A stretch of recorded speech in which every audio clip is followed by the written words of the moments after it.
என் கையில இருக்கிறது anomaly scan தான். பிரெக்னன்சில அனாமலி ஸ்கேன் எவ்வளவு முக்கியமானது அப்படின்னு சொல்லிட்டு நான் சொல்லவே தேவையில்ல. ஏன்னா குழந்தையோட முதுகு தண்டு, மூளை வளர்ச்சி, குழந்தையோட பாடி பார்ட்ஸ் எல்லாமே வந்து மானிட்டர் பண்ணி சொல்லுவாங்க.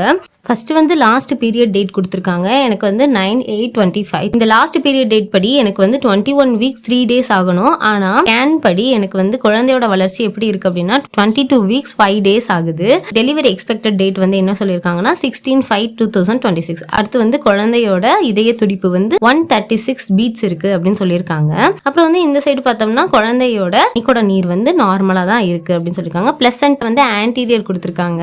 ஆல்ரெடி சொல்லியிருந்தேன்ல என்னோட பிளசன்ட் வந்து கீழே இருக்கு அப்படின்னு. இப்போ வந்து மேல போயிடுச்சு. அடுத்து ஃபெட்ரல் மூவ்மெண்ட், அதாவது குழந்தையோட மூவ்மெண்ட் வந்து நல்லாவே இருக்கு அப்படின்னு சொல்லிருக்காங்க. சர்வெக்ஸ் வந்து 4.6 சென்டிமீட்டர் இருக்கு, அது வந்து க்ளோஸ்ட்ல இருக்கு அப்படின்னு சொல்லியிருக்காங்க. அடுத்து வந்து இது எல்லாமே குழந்தையோட பாடி பார்ட்ஸ் இது எல்லாமே தெரியுது, நார்மலா தான் இருக்கு அப்படின்னு சொல்லியிருக்காங்க அனாமலி ஸ்கேன்ல. நீங்க உங்களோட அனாமலி ஸ்கேனை வந்து எந்த மந்த்ல எடுத்தீங்க, உங்களோட எக்ஸ்பீரியன்ஸை ஷேர் பண்ணுங்க. Okay, by. நெக்ஸ்ட் வீடியோல பார்க்கலாம்.